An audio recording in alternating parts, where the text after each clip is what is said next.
morning. I am coming to you live and in color. I'm just checking to make sure that I'm live because you know how Facebook does. Okay. Oh wait, that little glitch thing. Okay, I think it just. Why am I not seeing it? I want to see it. I want to see it. Okay, there we go. All right. If you are here with me live, then please say hey. Say hey, hey. Um, Today I'm going to be talking about what you need to do if you want to get featured in the media. For those of you who are new to me, I am Stacia Crawford. I am the CEO of Stay Ready Media. I'm also a PR and media strategist. I've been a television producer for over 35 years. And what my company does is we help people to get featured in the media. One of my specialties is television because that is just my jam. That is where I have spent the last 35 years of my life and my career. And I absolutely love it. And I love helping other people share their stories through mass media and getting the attention that they deserve. So today I'm talking about why you don't necessarily need a press release. So when many people want to get featured on TV, again, if you're here with me, say hey so that I can, why can I see? Okay, I can see my comments. Um, and if anything that I'm saying raises any questions, doesn't make any sense, you're thinking, wait, this doesn't make sense, and you have questions, just feel free to comment. I will always go back and look at the questions and comments, and I'm here to support you on your media journey. That's what I want to do. And that's why I do these live streams. This is why I'm here to give you strategies, tips, and tactics that actually work. Not something I read in a book, but something that I have used over the past 35 years in my career, but also strategies that I use with my clients to get them booked in major media outlets. Major media, everything from their local newscast to Good Morning America and the Today Show and Wall Street Journal, New York Times, Oprah Magazine, Real Simple, Vogue, Vanity Fair. I could go on. This is the kind of high level media attention that we get for our clients. And we want to help you do the same thing.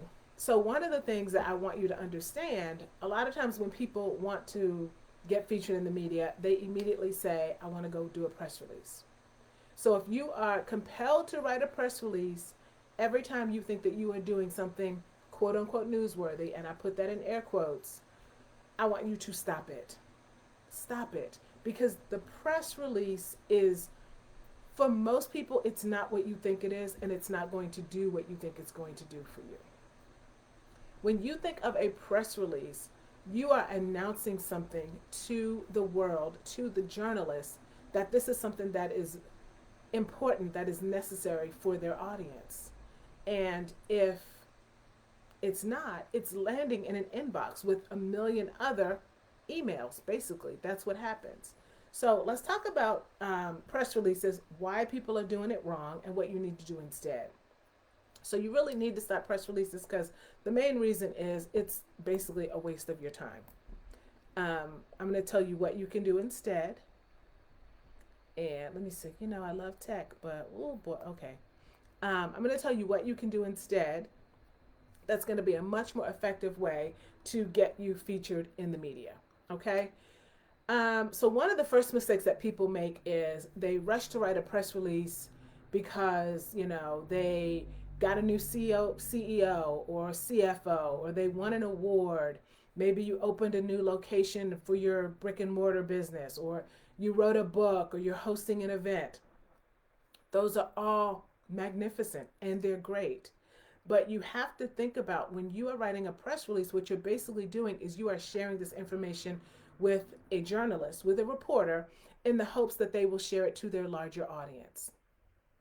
So they basically want to know, why should they care about this announcement? So in your press release, most of the time when people do press releases, it's typically the who, what, where, when, why. And a lot of times what's missing in that is why that audience, why that journalist should even care. And many times in a press release, you think that it is timely, that it's newsworthy, and to that journalist, it's not. So you really have to kind of think like a journalist.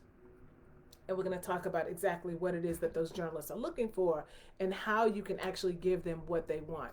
What they don't want is another press release in their inbox. That's what they don't want. So first of all, think about, is it newsworthy and is it timely? So when you think about your press release, the first thing you should ask yourself is this going to be relevant, say, 5 days from now, a week from now, 2 weeks from now? And if it is, then realistically, it's probably not worthy of a press release, because a press release means, hey, this is here, it is now, it is newsworthy, it has a certain sense of urgency to it. And so if it doesn't have that urgency to it, then I want you to rethink your press release. So hold on, because I'm not saying that that means that you're not worthy of being featured. I'm just going to tell you that there's a more effective way, and we're going to talk about that. So the other thing I want you to think about before you write a press release is, who does this information affect? What I'm basically saying is, who the heck cares? Seriously, who cares? If you are making this announcement, but it only impacts your company or your organization or your business, is this some type of internal operation, some type of internal movement, then really a press release is not going to be the best way for you to communicate that information. So just because it's news to you and your perhaps some of your stakeholders, your employees, that doesn't necessarily mean that it is worthy, again, of a press release.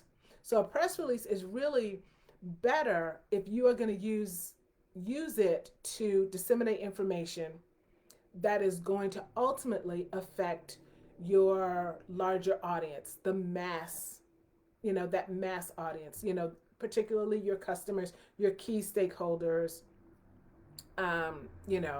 your ideal clients. If it doesn't, then there are better ways for you to share that information. Maybe then, instead of you doing a press release, maybe you share that to your website, or you put it in a newsletter. Maybe even your social media. Social media is a very viable and powerful tool. So that could be a great way for you to share that information. Don't necessarily think that a press release is going to do the work for you. And that's a big mistake that people often make. They think that I'm going to do a press release and it's going to do everything I need it to do. Typically, that's not the case. All right. The other thing that a lot of times people will do is they will write a press release, again, and they want the press release to do the heavy lifting. That's not the purpose of a press release, right? You write a press release and you send it out. And here's the thing about sending it out. If you write a press release, if you're not using a distribution service, you're basically not even using it. You're not doing anything with your press release. Sometimes people will write a press release and they put it on their website. Well, that's nice. It's just taking up space there. It can do other work for you, but that's not where that journalist is going to go. Now, again, unless you are a humongous corporate leader like a Nike or Netflix or Amazon, they're not going to your website looking for news. They're not doing that. So we're going to talk about what you can do instead, but the worst mistake that you can make is spending your time, your resources, and your effort writing a press release and then doing nothing with it. So the best thing you can do, put that information on your website, share it in your blog, your internal newsletter, those types of things. It's going to serve you better because that's, in effect, it's going to reach the people who really care about it. Okay. The biggest mistake that many people make in a press release is that you make it all about you. The press doesn't care about you. You really need to be focusing on what is the overall relevance to that mass audience. Why should their audience, because this is what the journalist is thinking, why should my audience care? Why do my viewers care? Why do my readers care? And if your message that you're disseminating through your press release is actually newsworthy, then the media, they're going to notice, but you have to set it up in a way that puts it in front of them the right way. So unless you are already a celebrity, a big name, a household name, that particular strategy is not going to work for you. Now, I'm not going to say it won't ever work, but when you look at the effort and the time that it takes for you to do that, you're not going to get a very big return on that. Okay. So there is a better way. Let's talk about that. A better way for you to share your information with a journalist, particularly if you want to get in front of a mass audience, is to write a pitch. Now, what is a pitch? Because I know that word has been so overused, right? In most cases, people think of a pitch as your ask. You're thinking, well, I'm asking this reporter to do a story on me. I'm asking this reporter to share my information. I want you to flip that, and I want you to think of your pitch as your offer. It is your offer to that journalist. What are you going to give them that they can share with their audience? It has to be filled with value, immense value, because without that, it's useless. Now, when you think of, writing a press release, a lot of times you will hear people say, oh, I wrote a press release and it got picked up. Again, I'm using the air quotes. It got picked up by, 60 stations. And I want to talk a little bit about what that actually means. So typically, when you write a press release, you have something that is timely, relevant, newsworthy. You write a press release and you disseminate that through a press release distribution service. And then what happens is that service basically it just shoots it out to all these different news outlets, right? So then what happens is then it lands in that news organization's inbox.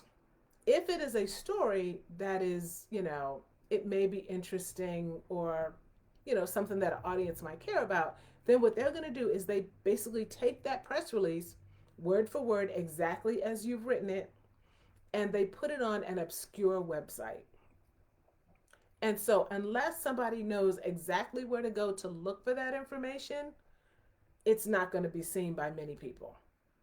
That's just the heart of the matter. So when you think about, the way a news station's websites are made and developed, they have, they have local news, they have national news, they have business news, consumer news, health news, financial news, all kinds of stuff that make this a well-rounded news site. It's not just things that that particular station is producing. It's stuff that comes from all over. That's where your press release will end up. And so basically, it's on this site with a million other stories, a million other press releases, all this other information, and it basically gets lost. But, excuse me, I felt that sneeze coming.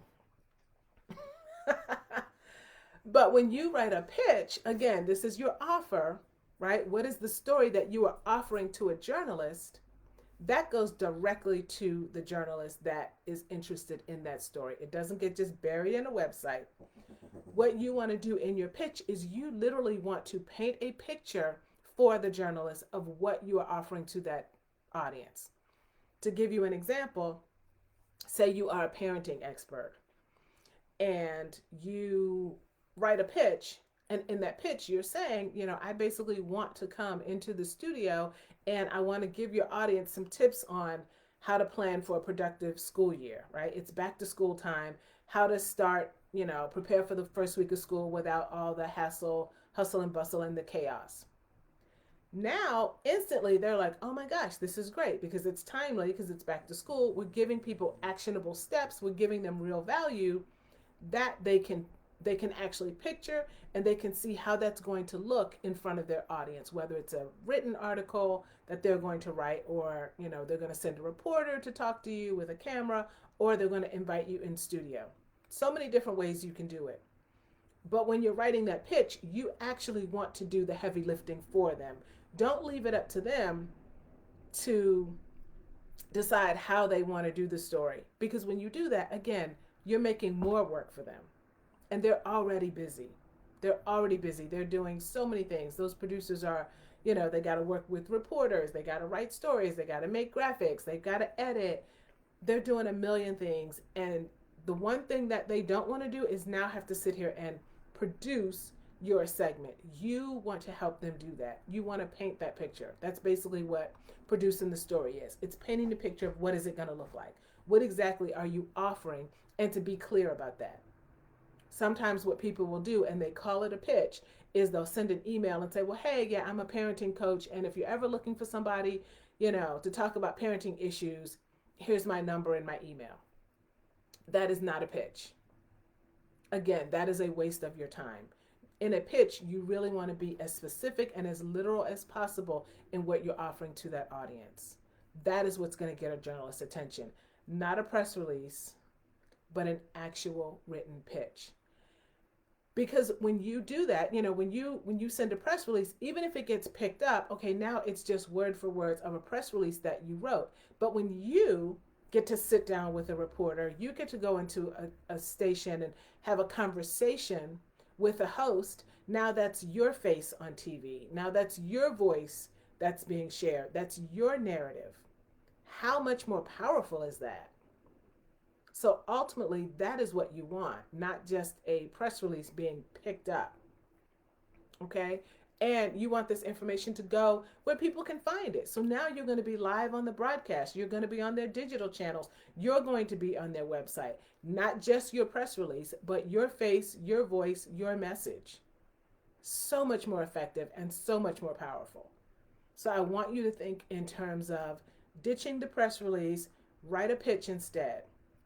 And I know you're probably like, well, I still don't know how to write a pitch. I don't know exactly what goes into it. If you actually are serious about this and you want to get out of the press release rat race, right? You want to stop becoming, being a hidden gem, and you really want to get your message out there. And you know that media is the fastest and easiest way for you to do that, to share your thought leadership, to share your ideas, to share your message with the world. I have some tools for you. So what I want you to do is I want you to comment the word pitch. Just comment pitch, and then what I will do is I will send you a simple plug and play pitch template. And this is we have a number of templates that we use with our clients. And again, this is just one example. I'm going to give you a simple example of a pitch template where you can just plug and play. So you'll get to see what a real pitch looks like. And I'll let you know, and this is not just something that we made up. This is a pitch that we actually use, and you can get access to it. So if you want to get access to the pitch templates that we use with our clients, just simply comment pitch. That's it. See, I've done all the work for you. If you're just hopping on, I want you to go back from the beginning, look at this, because it's talking about why you need to ditch the press release and create a pitch instead. And we're going to walk you through that process of what it looks like and really how simple it is. People think that it's a daunting task. They don't know where to start. Let's start with the simple tool. Start with the template. And what I love to do with my clients is when I watch them and they start with the template, and then after a while, they know how to write a pitch like the back of their hand. It's not an all-day thing. They can literally write a pitch in a matter of minutes. And this is how we have clients that can, pitch on a Monday and be on TV on Tuesday, because it becomes second nature. And that's what we want to do with you. So comment pitch to get our pitch template, and you can start becoming the master of sharing your story. This is how you become a household name. This is how, writing a great pitch is what gets you in the door. And then we teach you strategy so that you get welcomed back again and again and again. This is why when you turn on the TV and every time they're talking about financial news, there's a certain person that they talk to. Same person for health news, same person for consumer news, whatever it is. You want to be that household name. You want to be the person in that producer or that editor's Rolodex. And when those opportunities come up for someone to offer their commentary, their perspective, you want to be the go-to person. And this is what we do with our clients, and we want to work with you as well. So comment pitch to get our pitch templates. I'm going to get out of here because I actually have another call in a few minutes, but I love coming on and sharing these tips and strategies for you. Again, if as you're watching this, any questions or anything come up, I always go back through and answer the questions. So engage, comment, all that good stuff. I want to help you to become the sought after expert in your industry. And the way you do that is by being featured in the media. Get that credibility, elevate your authority. You want to be that go-to person. All right. Okay. I'm out. I will talk to y'all in a little bit, and hope you all have a fantastic, amazing weekend. Bye.